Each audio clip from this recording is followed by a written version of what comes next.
Hello friends, welcome back. Today we're going to be diving into the best settings for the Fujifilm X100VI.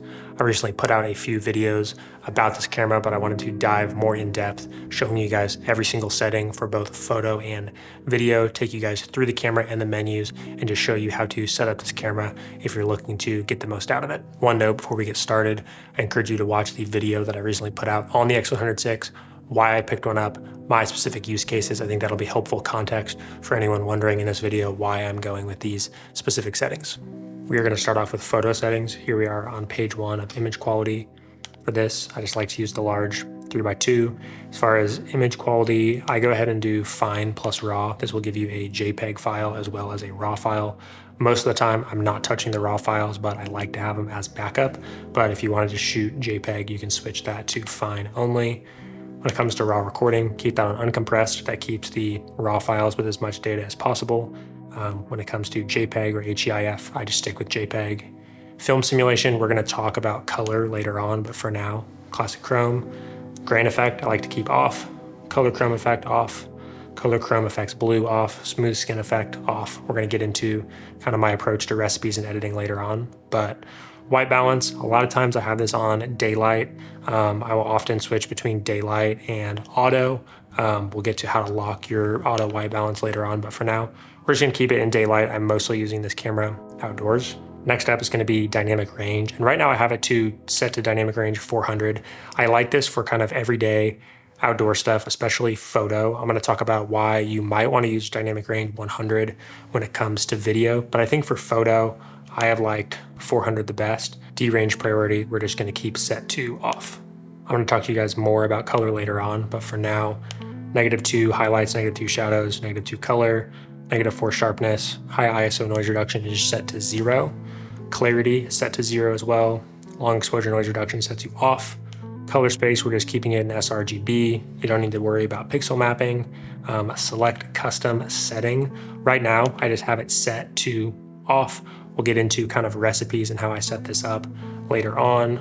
And this is where you actually will edit and save those later on. You want auto update custom setting enabled. This will basically update your custom profiles as you make changes to them, so you don't have to manually go save it each time. So I like to have that on enable. Moving on to autofocus and manual focus. Our focus area is just set right here in the middle. I don't really change that a whole lot.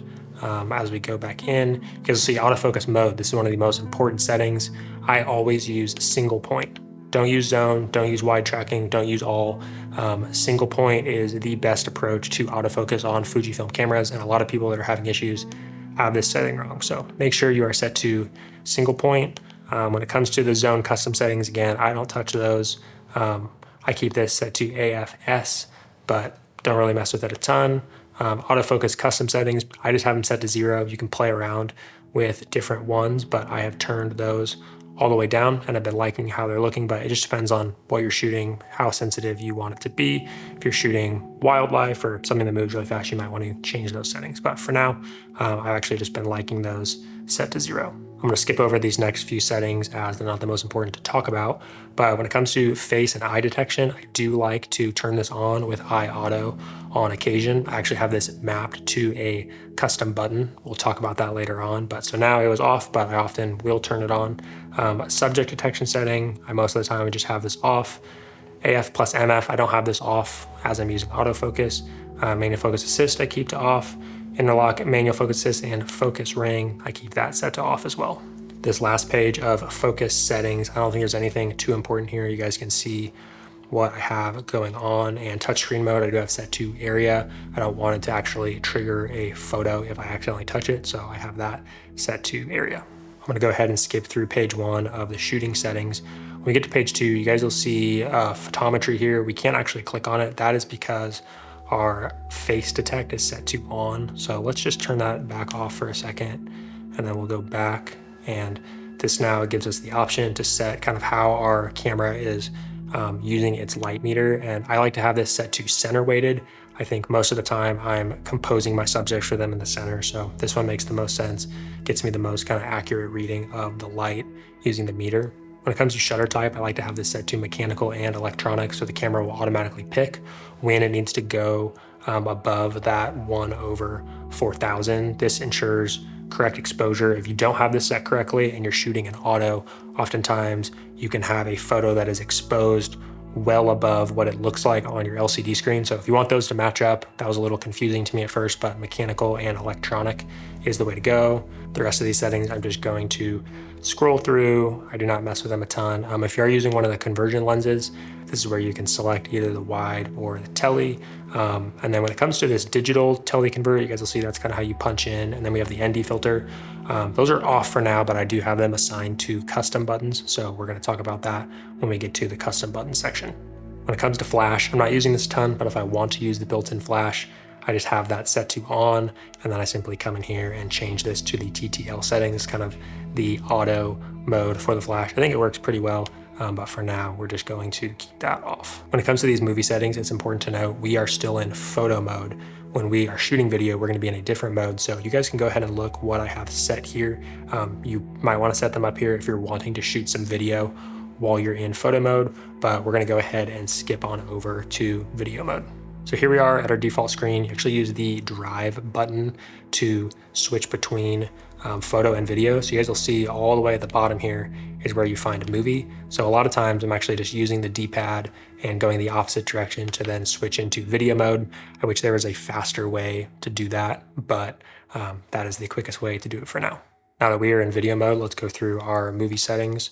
So right here, 4K 16:9, 23.98 frames per second. That's for anything real time. If I'm wanting to do slow-mo, I would switch that to 59.94, but most of the time, just keeping this at the 29.98. From here, just recording to the SD, H.265 422 kind of gets you the best color settings out of this camera, the most data to work with in post. And then when it comes to megabytes per second, I like 100 megabytes per second for anything personal. That's mostly how I'm using this camera. If I was using this professionally in any way and I really wanted better video quality, I would bump it up to 200, but for most things that I've shot with this camera, 100 is plenty fine. You can tell the difference when you're shooting in 50, so I would recommend 100 as that sweet spot. Right here, you'll see classic chrome, but again, we'll get to color settings later on. This page right here is kind of a duplicate of the exact same settings, so no need to touch anything there. This I have set to off.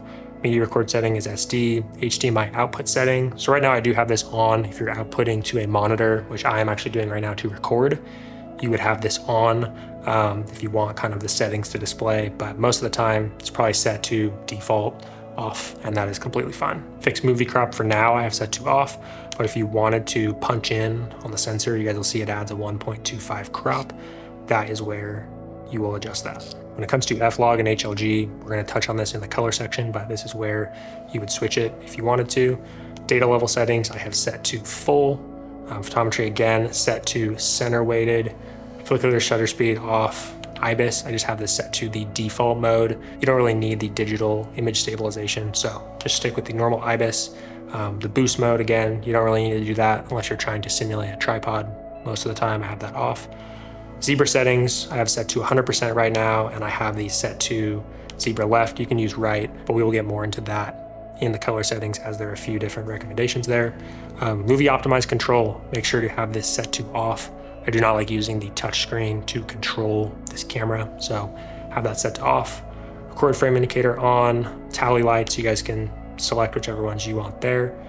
We're gonna get into kind of our custom settings later on, but then for now you guys will see conversion lens, ND filter, these are set to off for now. We're still gonna skip over color here. White balance, again, very same as photo. I'm either using daylight or auto that I will lock if I'm indoors. Dynamic range, I'm either switching between 400 and 100, and this is where I wanted to talk about this. If you are shooting videos outdoors, high dynamic range scenarios is how I'm mostly using this camera. Have it set to 400, that'll keep the most dynamic range in your image. I will say, if you're gonna be shooting indoors, say against a white backdrop like this, I have noticed that dynamic range 400 can introduce quite a bit of noise to your image, and you can't go below, I think, ISO 500.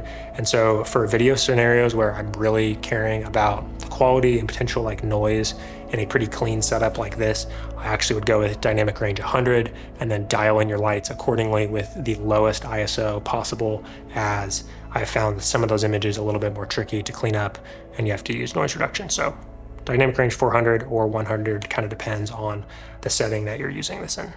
Tone curve is going to be same as photo. Sharpness I have set to -4, high ISO noise reduction 0, and I have both of these set to off. Autofocus, we need to be in the area mode. Don't be on multi, don't be on wide. Area is your best friend when it comes to video autofocus, and you guys will see the focus area here. This is where you can change the size of this, but I like to just keep it kind of a medium size. You don't need to really adjust that very much at all. Autofocus custom settings, I have these set to +2 and 0. I think those are just default. Again, you can play around with those if you want, but for my use cases, that has felt great. I'm gonna skip through these as we touched on most of these, and most of these are just set to default.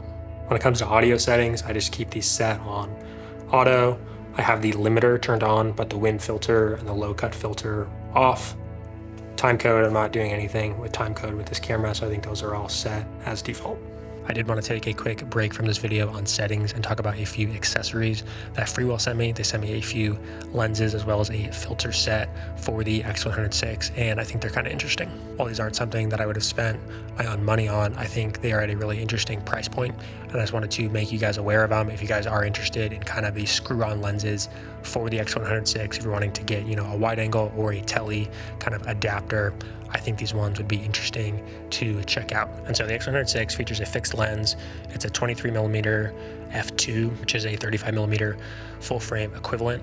And the first thing Freewell sent over was this wide angle and macro kind of lens combo. So this has a 0.75 crop factor, essentially turning your lens into a 17mm or a 27mm full frame. This does exactly what you think it would do.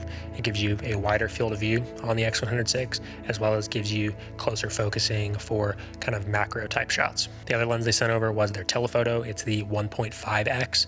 So it does exactly what it sounds like. It turns the 23mm into a 35mm, so it gets you a little bit of a tighter field of view. This is like a 50mm full frame equivalent. And this one is funny because I didn't think I would have any use for this, but the other day I was actually needing a C cam for the podcast I have been filming here in my studio, and the X100VI actually fit the bill with this. I needed to match kind of the 35mm on the other camera, and it has an HDMI out. And so I actually ran this camera alongside the X-T5 and the X-H2S in a professional setting the other day, and I was really pleased with the results.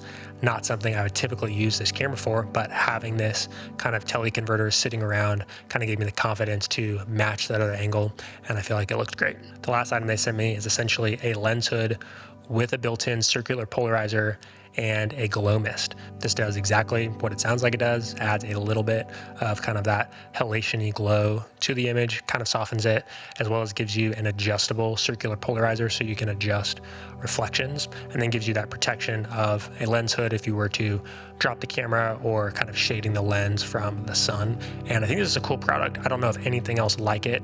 The reason I'm not going to use this kind of primarily with this camera is because of what I've talked about in my first video, but the X100VI to me, I want the smallest setup possible. And so I've landed on using the Nisi kind of UV filter that just screws on the front, protects the camera. It makes it so it still can fit in my pocket. I talked about this in the review, so go watch that. But this one is really interesting. It adds just a little bit of bulk, but if you are looking for a circular polarizer that you can adjust with the lever on the side, and you like the look of kind of the Pro Mist or the Glow Mist look, I think this is a really interesting product. And I think someone out there, they're gonna be really excited about this, so they don't have to stack filters on this camera. When it comes to the colors of the items, I love that the filter came in black to match the colorway of my camera.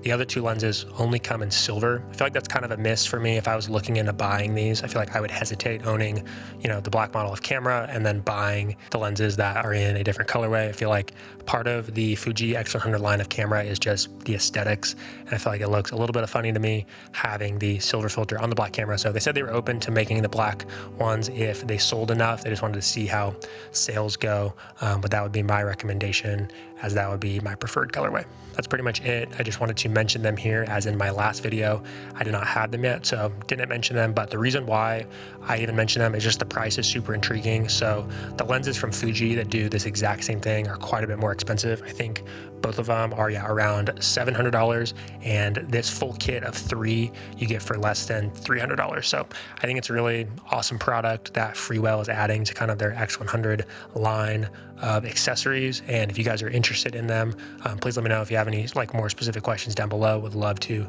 be a resource. When it comes to the setup menu, a lot of this we're just going to skip over. We'll get to my menu later on, but as we go down, this will switch over to our sound settings. I'm not really messing with anything here. When it comes to screen settings, I don't think a lot of this I changed. I keep a lot of it set to kind of the default of 0. Make sure you have natural live view off. That has caused issues for me if you accidentally turn that on. Preview, exposure, and white balance in manual mode, I have that on. F-log view assist, you want to go ahead and turn this on if you're going to be shooting F-log in any way. This will help you see a Rec. 709 version of your image on the back of the screen, really helpful for exposing. Framing guidelines, I like to have the grid 9 on. But when we get down here, display custom settings, we'll go through these. So these are for the LCD. You guys will see what I have turned on. This just shows you when you're shooting what is displayed on the screen. They give you the option to turn some of this off. It looks like I have most of it on, but I keep like these distance indicators off, and this is where you find those specific settings. When it comes to the OVF, I actually like to keep this really simple. So I just have framing guideline, focus indicator, keep all the rest of this off. I think a lot of it is on by default, but I love just kind of the minimal look through the viewfinder. So that's where you're gonna go in here to turn off or on any of those settings. The rest of these screen settings, there's not a ton to touch on. Now that we're in button and dial, we're first gonna hop into our function settings. So these are all the function buttons. This function 1 I have set to face or eye detection. So I talked about this earlier, but I like to use this button right on the top of the camera to turn that on or off. If I'm filming or taking a photo of a single subject, I oftentimes am using the face detect. But if I'm just doing a scene in general where there's a lot of people, I will turn that off. So really nice to have that handy. Function 2, I actually have this set to movie recording release. And this is when we're going to get back into kind of photo settings, but this is how you can trigger recording of a video while you're in photo mode. If I'm primarily shooting photos, but I want to capture a quick video, I love this setting. You can just click this button right here on the front and it'll start taking a video. I go ahead and turn off all of these touch settings. I don't really like to use the touch screen. When it comes to the AEL or the AFL button, I have it set to lock them both. There's going to be one other setting we have to change later on, but we will get to that as we get into the rest. Rear dial, actually I like to have set to fixed movie crop. So this is how you can punch in on the sensor while you're in video mode. I think this is really helpful to have it set to that rear dial. And then our selector, this one's really fun. This is where we just have our ND filter. So you guys will see there's a little lever here. And as we just hold that for about 3 seconds, it'll then turn on our ND. And that is where you have the setting here. And then the quick menu is just set as default to the quick menu. After our function buttons, we're just gonna scroll past the rest of this here, but I did want to talk about our control ring setting. So this is while you're in photo mode, you guys go in here and have this set to the digital teleconvert. My friend John was telling me about this, and I think this is a great feature. So we are in photo mode. We have our autofocus set to AFS so that it'll pull focus when we half press the shutter. Now, when we go to adjust the focus manually, you guys will see it punches us in. So this is a really quick way if you're not wanting to crop your photos in post, you want to do it in camera, you want to cut down on editing, you can really quickly punch to that 50 mil and then the 70 mil digitally. And I think that's a really fun feature as you can play around with different focal lengths, as this is just a fixed lens camera, but I'm not really going to use the manual focus. So being able to punch that quickly, I think is a really awesome feature. I mentioned these two settings earlier, but I have these both set to switch. This basically allows us to lock our exposure or focus or white balance. When we press the button, we don't have to hold it down for it to lock. So we can press it and lock it, and then press it again and unlock it. And I really love using that feature. I use it often. Aperturing setting, I did want to touch on now just the difference between shooting with this camera in auto mode versus manual. And this is one of the big settings you guys will have to change. So I think by default it's set to auto. We want control of our aperture, so we're going to set this to command. This is kind of regardless if I'm wanting to shoot in auto, I will keep this set to command. So I think this is a good time to talk about auto versus manual with this camera. I think by default it's set to auto. You're going to want to go change that aperture setting. And now you guys will see my camera is in full manual. So the aperture is controlled using the dial here on the front. I'm often shooting wide open, so I don't want this set all the way to the other side, which is on the auto mode. I want this actually set to F2. So we're going to open this all the way up. If you want to use this camera in full manual, you're going to want the shutter speed dial set to T, and then the inner dial, which you change by lifting up on the shutter speed dial, you want that set to C. If you're wanting full auto, you're actually going to lift up and switch that to A. And then we're actually going to turn our shutter speed dial on the top as well to A. And now you guys will see my ISO is going to be changing on auto and my shutter speed is going to be changing on auto, but my aperture is locked. This is my way that I like to shoot, full auto. From there, if you want to make subtle tweaks to the exposure, you can use the exposure compensation dial. So you guys will see I can really quickly add a little bit of light to our scene or darken it off. And that is primarily how I use this camera when I'm out and about documenting just my everyday life. I want that full auto convenience, and I can really quickly, make adjustments to what the camera is seeing by tweaking this dial right there. But did want to show you guys, if you're wanting to use it in full manual, you need to go into that menu, change the aperture setting to command, and then you need to set both the dials to C on the inner dial, and then the larger dial you want to set to T. And now I want to dive into color settings. I said we were going to come back to this. So right now we're in photo mode. When it comes to taking photos, I like classic chrome as our film simulation. It's really simple to me. It's really beautiful. I do like to take the highlights down by -2 and the shadows down by -2. That helps us retain more information in our photo so we can do a little bit of editing after the fact. Color I have set to -2. This is like the saturation of our image. And sharpness I have set to -4. Fuji's are already pretty sharp right out the gate, and I don't really need any digital sharpening to be done in camera. I can always add a little bit after the fact if I want to. High ISO noise reduction is 0, and clarity I have set to 0. If you adjust the clarity in camera, it'll slow down kind of the buffer time. So you'll take a photo and it'll sit there and process for a few seconds, and then you can preview your photo. I don't love doing that, so I just like to have that set to off. Now we're gonna jump over to video mode. We're gonna talk about color. When it comes to classic chrome, it's going to be exactly the same. So as we scroll down here, you guys will see we have it set to classic chrome. Again, we talked about the -2. This is exactly the same. So photo or video, when I'm wanting just a really good image in camera, that's what I'm going with. But when it comes to F-log, you guys will see we change that right here. If you're wanting to shoot an F-log, get the most out of this camera, I really recommend F-log 2. We've already turned on the F-log view assist. So if we go back now, we will see that we can view a Rec. 709 image on the back of our camera. And this is super helpful when exposing. The only thing that you're gonna need to go in and change is your zebras. And so in F-log 2, it clips at 85%. So you guys will see we switch this to 85. Now it'll actually properly show us when our sensor is clipping, and that's a really key feature if you're going to be shooting F-log 2 with this camera. Those are my current settings for color, how I get it right in camera, but I'm always doing a little bit of editing after the fact. So on the photo side, you guys have probably already seen my video on this, but I have photo presets. These are really simple one-click results for the Fujifilm X100VI or any other camera that you use, but I specifically designed them for use with my Fujifilm cameras. I simply, in Lightroom, will just apply one of the filters that I think looks good, adjust exposure slightly, but then I'm done. On the video side, I sell video LUTs, and I have ones for standard Rec. 709 profiles. So if you're shooting in that classic chrome, would recommend my standard LUTs. And then if you're wanting to shoot an F-log 2, get the most out of this camera, I also sell my F-log LUTs. So you guys can check out my store. I will leave a link below. When it comes to our My Menu and our Quick Menu, I actually don't use the My Menu. You guys will see it actually grayed out here on the left side at the bottom. But if you do want to set up a My Menu, you'll do that in User Settings. You'll come down here, you can set up a different one for photo and video. You can just add items to the list, what you want quick access to. I have not set that up on this camera, although I use it often on my other Fuji cameras. I have opted for just getting used to using the quick menu. And so we're gonna dive into how you set that up next.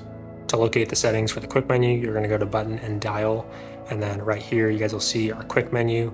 For photo, I just have this set to 4. They give you up to 16 slots, but I like to keep it really simple. On video, I give myself 8, as there are a few more settings that I like to have access to. When it comes to actually viewing and then editing your quick menu, you're gonna hit the Q button on the back of the camera, and you guys will see my 4 here for photo mode. So this first one is actually gonna be how you're gonna toggle through your different custom settings. We're gonna get to that later on, but then from here, I like to have this one just set to my white balance. If I'm really wanting to quickly change that, I think that's helpful to have here. I'm often going over to auto if I'm wanting to shoot in auto, but a lot of times keeping it on daylight. And then the other 2 settings that I feel like in most photo scenarios I might pull from are like a self timer. So I have this camera with me with a group of people and want to take a group photo. Really easy way to just throw on the timer right here, set it to 10 seconds. and you're good to go. And then the other one here is flash. So if I'm indoors, maybe the lighting's not great and I'm wanting to take some flash photos, you can really easily just bump this one to the right, turn it on TTL, and then you are good to go using the flash on this camera. Switching over to video mode, here is my quick menu. Again, this first one is gonna be kind of your custom modes, but we're not gonna talk about that yet. The next one is just gonna be the bit rate, again, 100, but if I wanted to bump this up to 200 for something that I really cared about how it looked more, that's where I would change that. Again, I want access to white balance. I want to quickly see my dynamic range just to make sure I'm either in that 400 or 100 like I talked about. Frame rate really lets me just see, okay, I am shooting 2398.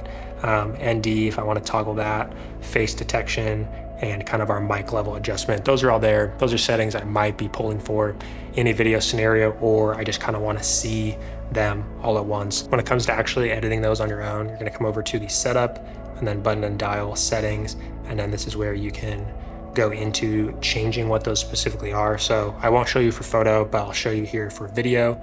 Once you select a slot, you actually go again to the right, and that is where you can change what these are. So you'll simply hit OK on it, and then you can scroll through all the different options, select what you want, and then move on to the next category and set these up exactly as you would like. When it comes to our custom modes and how they work in this camera, we're gonna start with photo mode. I'm gonna show you guys how I like to use these and just how it works for my brain. But if you go to our quick menu right here, you guys can really quickly see I'm basically switching through these different film simulations. This is something I've just been trying out for fun. I think it's one of the best use cases for the custom modes, as the recipes take so long to switch between. I don't really use recipes for a lot of my photo work, but I have been kind of messing around with some, and I found that was a fun use case for the custom modes. So if we go to our menu, image quality settings, and then page 3, you guys will see edit and save custom settings. You're gonna wanna have this setting down below set to enable, as we talked about before. But then right here, you guys will see I've actually named these. So C1, I did gold 200. You guys can go in here and edit and change, the exact settings that you want. You can copy, you can erase, and then you can change the exact name. So I gave them names so they're really clear to see, but I went ahead and just set these up. These are just some of the film simulations I've been trying out, but again, not the primary way. I'm using it as I really like the simple kind of classic Chrome recipe with my presets, but you guys can set these up to however you would want. This is just that setting where you would tweak them. Video mode is where it gets a little bit different, as I do use these custom modes quite often. And rather than doing the recipes approach, I think the best way to use this camera and the custom modes for video is really similar to the X-H2S or X-T5. And that is setting up kind of your different frame rates and maybe color options and having those presets. So first one is a classic Chrome, 24 frames per second. It's what I showed you guys, me setting up here in this video.